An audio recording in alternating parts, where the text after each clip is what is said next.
Hi guys, how are you?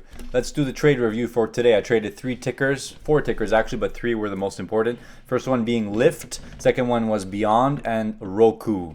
So let's look at LYFT. LYFT had earnings today, and this is an interesting mover. So it had a huge gap down last evening. I guess that was the negative reaction to the earnings, and the low of that reaction was in fact 50.82. So I had marked that in first thing today. And as soon as the market opened, as you can see, we sold off aggressively below that level. So that was a good short if you were nimble enough to take it first thing.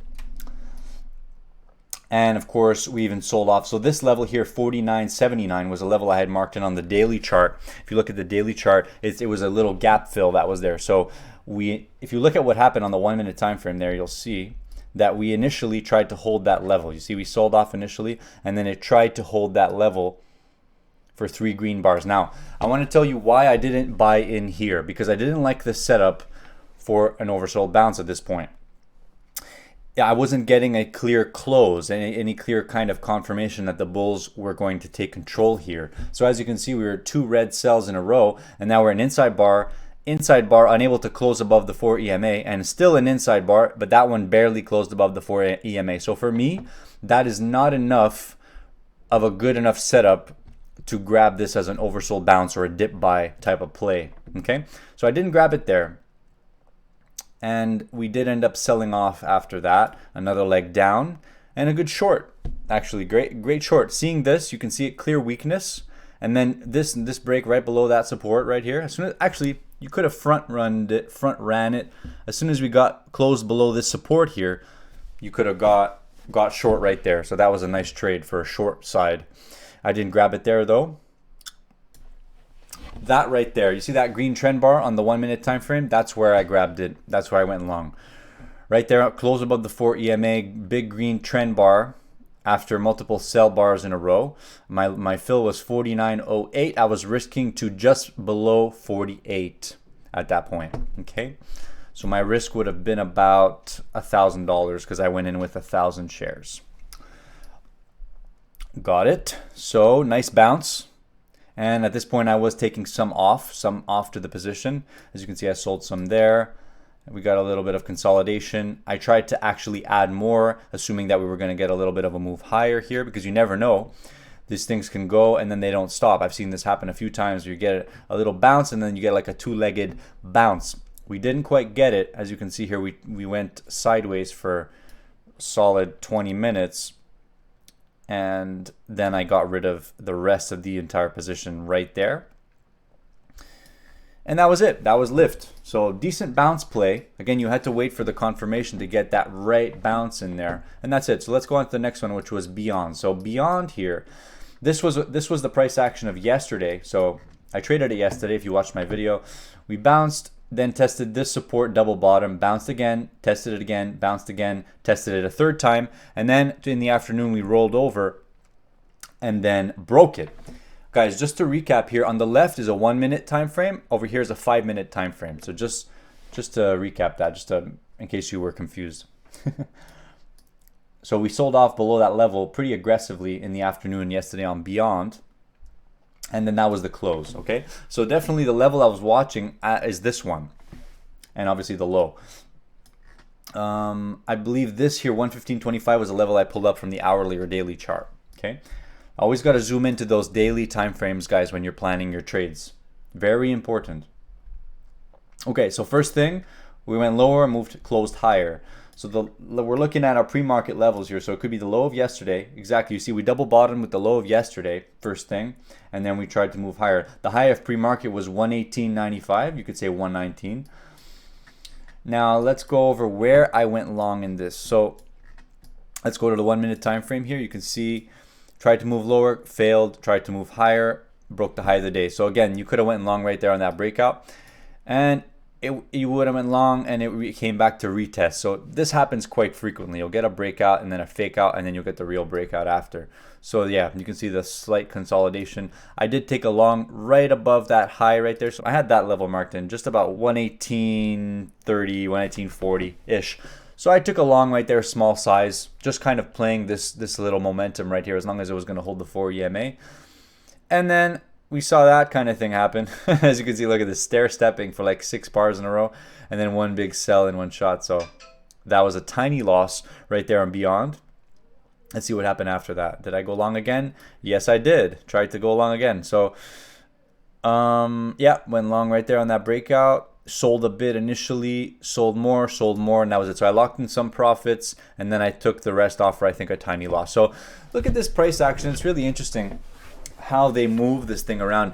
This is another type of stock that is very easily taken advantage of by people with a lot of money. So these guys that are putting in these giant sell orders, they just abuse this thing. This thing gets abused, okay? So you got to keep an eye out for that. Make sure you have a wide enough stop loss when you take this type of trade, okay? Let's look at ROKU now. ROKU is my favorite, as you know. So ROKU here, this was yesterday's price action, 5-minute time frame. So this level, now I was actually surprised when I pulled up the daily chart. When I pulled up the chart in the afternoon, I saw that ROKU had sold off towards the end of the day. I was quite surprised. So that was the level we were watching yesterday, and we sold off aggressively below that towards the end of the day after 2 p.m. So that is a key level for me. Also, the low of this pullback is a key level for me. So let's look at what, so we had the gap up open. So we're watching the highs of yesterday's and this support of yesterday. So this is very, very crucial here. So let's go right ahead and see what happened. 1 minute time frame. Look at this. So move higher initially, and remember we're in the higher part of yesterday's trading range, so it is kind of, there is a potential for resistance here, so we need to look at what is happening with this price action. So first thing, when we tried to move higher, very kind of weak move higher on the open, topped at 141.20, and then right there as we closed this candle, I was shorting it on the break below that red candle. Now I'm a bit questionable about this entry, but I think in hindsight, it was fine, obviously, but in the moment, it was a little rushed, just a little bit, okay? But I was ready to scale in more. So that the positive about this entry is that I entered knowing that my stop loss was going to be probably just before 142, and knowing that also I was willing to add a little bit more to that trade. I was willing to scale in if it was going to go up against me a little bit, and I was willing to add more if I was right. So what happened was on the trade, we moved higher, couldn't break the high of the day, then moved lower aggressively, and once we broke 140, I added more to that trade. You can see right there. And I added half the size that I originally added on my initial entry. So that's very important. So my initial entry was 500. Here I added 250. And as it was breaking this, I was covering a little bit as well. Cover, cover, cover. And I think I covered the entire thing right here. As it came back up above 140, I decided to cover the rest of it because, like we know, it's not worth it to let a green trade go red, obviously. Why would you do that? Came up, double top. This was a decent short too, double top, you see? I didn't take that one. Where was I? Sleeping probably. Double top, bear entry. Great short. Great short. Didn't take it. Double bottom. Now, as you can see here, look at this. We're in a trading range. Kind of lack of opportunity. And at this point, I did try a short down here. Let's see here. Just under 138. And that wasn't great, as you can see, because the opportunity in the market is considerably lower at this point based on the current price and the price action that had just occurred. Okay, but I was still trading it. So my mistake in this trade was not being aware that the edge was not as strong, not nearly as strong as it was over here. Over here there was a lot of edge in this market, but down here there really wasn't. So I don't know why I tried to take a short down here, but I did, and you paid the hard way. So that was a loss right there. I got out, and then I did trade it a couple more times. So basically I overtraded this today. I overtraded ROKU. I should have been done with ROKU here. Right at 10 a.m. I should have been done with ROKU because it just wasn't showing any good price action. Maybe on the retest of this. See, on the retest of that support, what was previously support, now resistance, that was a decent short. So again, right here at the top, double top, that was a good short. That was a good edge. Up here, retesting this level, that was a good edge as well. But down here, shorting it, that was not a good edge. Shorting it over here, that was not a good edge. Even if we were in a downward sort of channel, Still not a good edge, because at any moment here, we could expect a huge pop. You never know. Some news might come out and game over for you, buddy. Not worth the risk at that point, okay? Here it was worth the risk because we know that ROKU has nice moves in the first 30 minutes of trading. See, we move up, double top, get a bear break, short it, or start scaling in short, and then on the real bear break, short more, and then you can start covering, and that was the first trade.